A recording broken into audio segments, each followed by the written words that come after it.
Tonight, America, here is what you need to know. As all candidates find out eventually, you can run for office by pointing out what's broken, but you can only get elected by pointing out how you'll fix things. But even with this hodgepodge of positions, we have to consider what one pollster says of Bloomberg's chances. He said, quote, "History says he shouldn't run. Logic says he shouldn't run. The American political structure says he shouldn't run. But $1 billion says, oh yeah, run." Former Clinton White House aide and host of My Two Cents on BET, Keith Boykin, joins me now, and along with Republican strategist Chris Wilson. Mr. Boykin, let me start with you.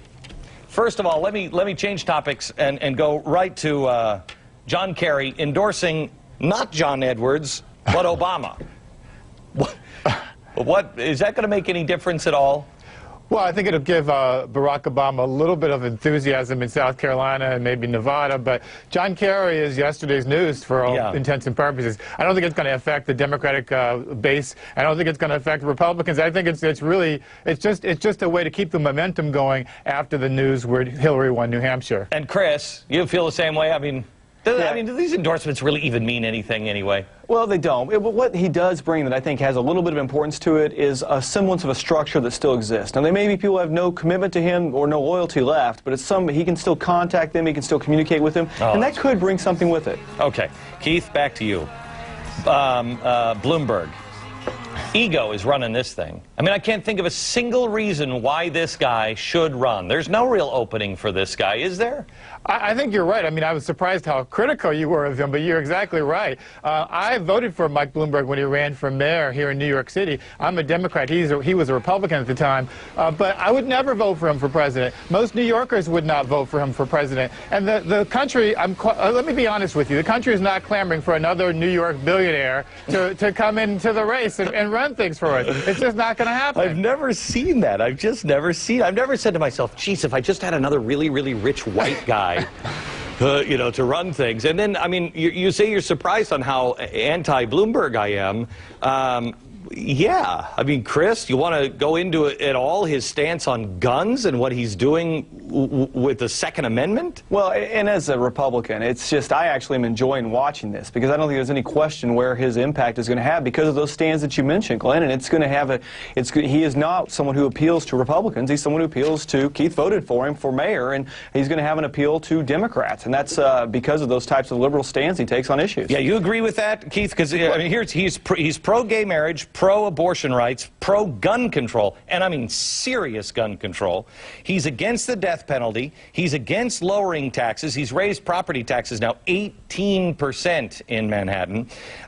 He's against global warming. I mean, he's fighting, global warming. He's against fatty foods. He's against traffic. I mean, well, his solutions are crazy. I don't agree with that, in part because, look, he won 2 terms as mayor, but only 16% of the people in New York want him to run for president. Yeah, he won in New York. Right. New York.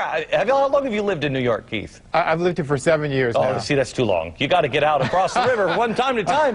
Yeah, I tell you, America is nothing like New York. New York is a different world entirely. I completely agree, and I think that the problem is he may play well here in New York City, but he won't play well in red state and middle America. They don't want him. He doesn't play well in Secaucus. I don't know where he plays well. It's really problematic, too, for him because Barack Obama is rising and John McCain are rising, and they're appealing to that same sort of independent base that he hopes to get to win. Yeah. I don't know how he could possibly thread the needle. Usually I have said every single election we've ever gone through, I felt like, geez, are these the best 2 we've got? And we're not at the end yet. But I think the Democrats have some really good people to choose from. I mean, you could be crazy and go with the little space alien, or Hillary Clinton. She's a viable candidate. Barack Obama is a viable candidate. You have all kinds of viable candidates as well on the right. We don't need more choices here, do we? I mean, I think we've got really good choices for the first time in my life. Either of you? I agree. I think the Democrats have great choices. I think the reason why Hillary and Barack are competing against each other so well and effectively is because the party likes both of them. We can't decide who we like better. Chris, let me ask you, because you hesitated here. You don't agree with that? Well, again, as a Republican, I kind of like to watch this happen. If you look at the numbers right now, 70% of independents are planning to vote Democrat or leaning towards supporting the Democrat for president. Right. So if you've got 70% of independents that are right now leaning towards the Democrat, and Bloomberg's got the opportunity to divide that up, it really gives Republicans a much better chance in the fall. So I'm enjoying watching that. Well, but specifically, I've only got 30 seconds here on my question. My specific question is, I think we have great choices. I think both parties have great choices within all of the candidates. It may not be the one that you get, but you've got the whole range to pick from this time around. Yeah, no question about it. And from that standpoint, I don't know where Bloomberg is able to capitalize. His issue set has already been taken by other candidates. He can't come in and talk about change. Every issue you stated before, somebody already has got the ownership of that. I don't know who's owning the French fry thing, but he's on it. Chris, Keith, thanks a lot.